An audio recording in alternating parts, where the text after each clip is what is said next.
Hey guys, and welcome again to the panel show for the 2017 Zone Laser Tag Australasian Championships in Adelaide, South Australia. My name is David, and as usual, I'm joined by two rotating panel member guests who are going to share some of their insights and experience in zone scene with you.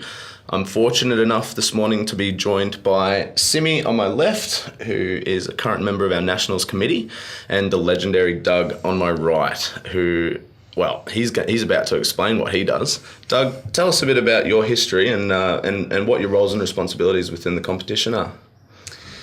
So I joined the laser tag industry in about 1989, and then worked for PNC Micros, the manufacturer, for a few years in the 90s, and worked for Ultrazone in the US for a few years in the 90s, and then came back to Australia, and I've been volunteering in the American competition for a few years, and then in the Australian competition since about 2001.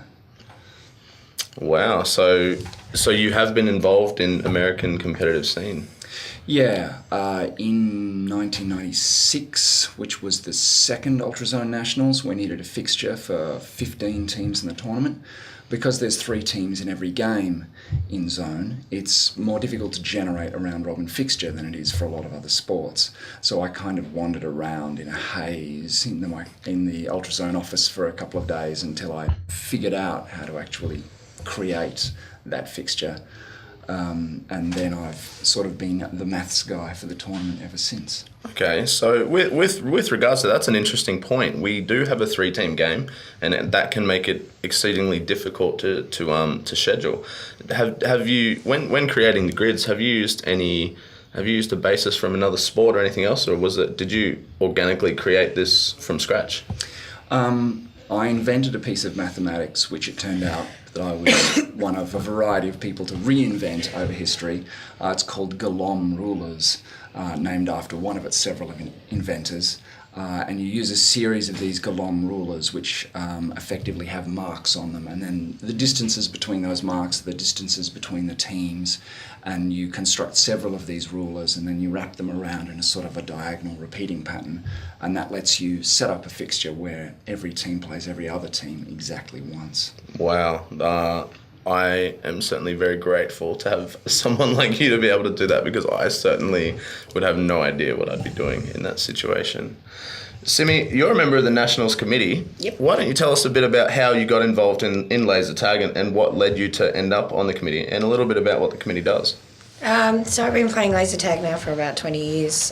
I started just from going to a Sunday session down at Northbridge, and I never left, pretty much. I've obviously worked with a lot of teams over the years. I started, my first Nationals was in Hobart in 2003, and I've been playing ever since. So I had 1 year off, and I did have the Nats Blues from home while you guys were all playing, so I won't be missing one again. But on the committee myself, what I did all the admin stuff and all the press release stuff, and I wanted to tidy everything up, and I did what I do in work and life, is I create processes and methods and stuff. So that's what I have been doing on the committee this year. Okay, and how is the committee formed, and how many people are on it? So we have 5 members of the committee. You have the current site op, you have the next year's site op, and then you have 3 elected people that sit on the committee. So this year we have Baz, who's obviously the Albury site op, which is where we're going next year. We have Matt, who's this year's site op. We have Tim Azriel, who was elected, myself, who was elected, and Butzer, who was also elected last year. Okay, and how many meetings do you guys have meetings, I presume, before the Nationals to discuss upcoming changes and possibly new things coming in? So we've had probably about 5 or 6 meetings this year. I think the first one was like 8 hours long. Wow. And that was very early on in the piece. I think we had that April.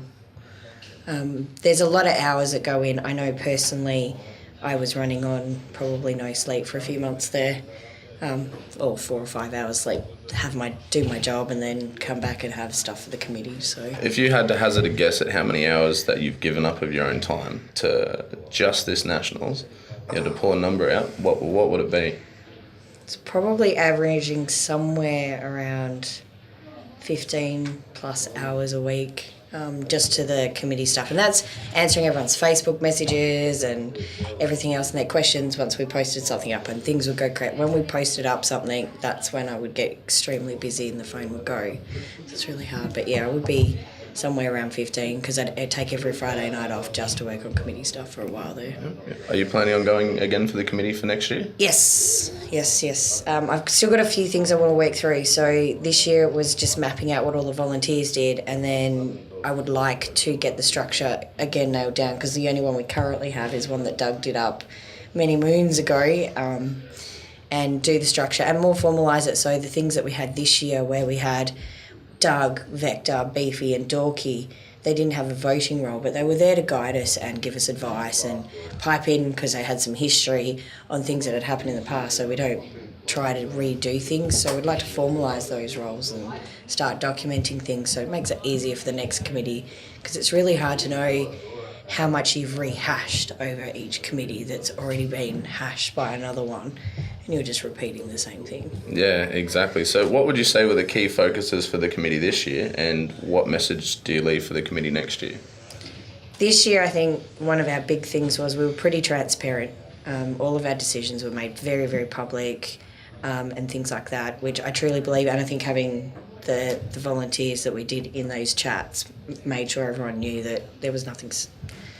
We were completely open and honest. And we've wanted to get the volunteer program going, the media program going, because there's the things that are going to drive us forward and into the sport where I believe a lot of us want to aim for at the moment. Well, let's just touch base on the volunteers and the new refereeing structure we have. The last few years we've seen introduction of a formalised volunteer process. Can you explain what roles there are and what kind of responsibilities and accountabilities these volunteers have? So you have your event coordinators, you have your assistant event coordinators, and we obviously have our head referee. So our event coordinators are probably the ones that have got all the grey hair. We've got a bit more responsibility. We need to make sure that things that happen don't create precedences we don't want in the future, like which type of terms, if any, that we would reverse, what would happen in a situation that's just not normal.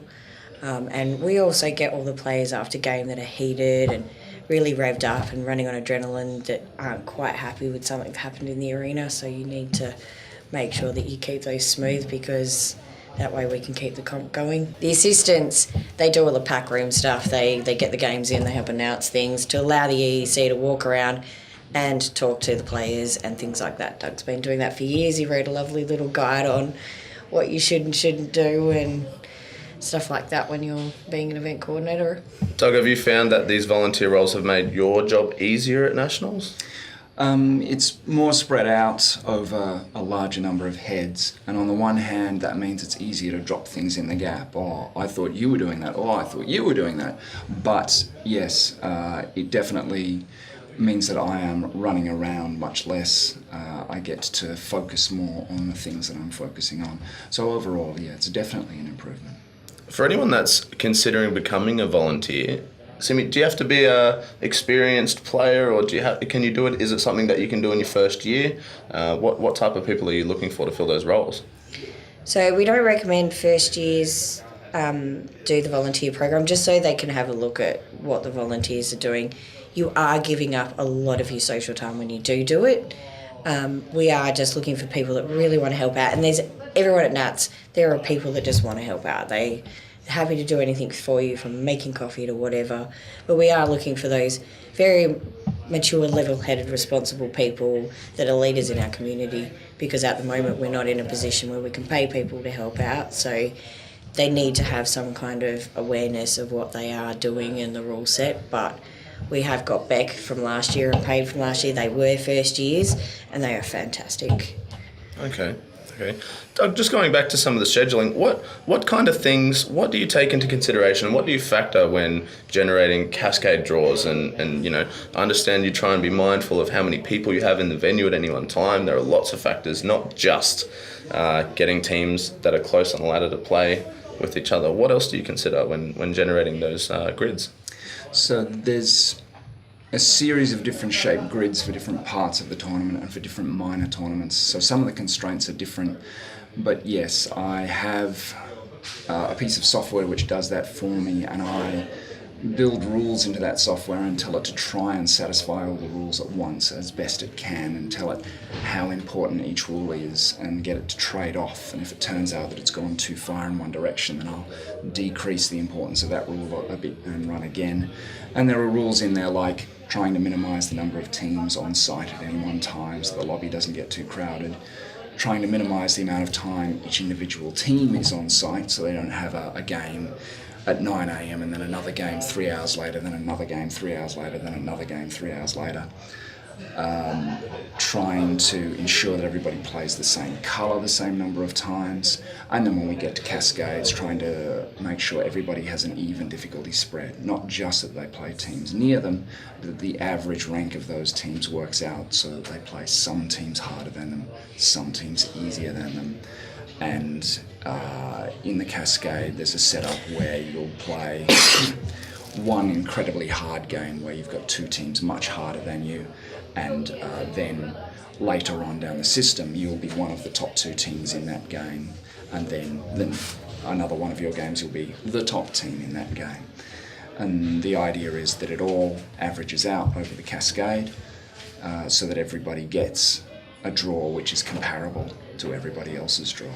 I think it's very safe to say that a lot goes on behind the scenes, which many players may take for granted. And I'm glad that I've had the opportunity today to bring light a little bit to what some of these people have done for all of us as players and members of the community to help everything run much smoother. Now, Doug, all good things can't go forever. What have you done, if anything, with regards to succession planning? And you talk about some automated software that you've written, which I imagine is a step, but at some point you're going to decide you'd rather be in the Bahamas kicking back and sipping on a lemon iced tea or something like that. So what are we going to do then? So one of the things I have been doing is putting some of my knowledge into software. Some of that software is at a level where it's hard for people other than me to use, so I've been smoothing some of the user interfaces as we go so that it's more accessible to other people. This year I documented some more of that software so that it's easier for other people to use. As Simi mentioned, I've written a guide about how to run events like solos, doubles, triples. I've done some guides in other places as well. So writing down some more of that material is a good thing. I'd like to get that into something accessible other than just me handing around Word documents. Something like a wiki perhaps, or a file repository. Like a universal laser tag hub that we can draw from. And writing out a few more procedure documents on how I go about generating fixtures. And of course the other side of it is spreading those skills into other people's heads. And what we've done over the past few years with getting other people to run various tournaments has helped give them that practical experience. And there's other people in the scene who are coming up in terms of generating fixtures, people such as Beefy, for example. Okay, well, that's good to know that we've started to take steps, but in short, please don't go anywhere in any hurry. That's all we have time for today, guys. Tune in again tomorrow where I'll have two fantastic people joining me. Maybe not as smart as Doug, but I'm looking forward to it. Thanks, guys, for being here. Thank you. Thank you, Ivy.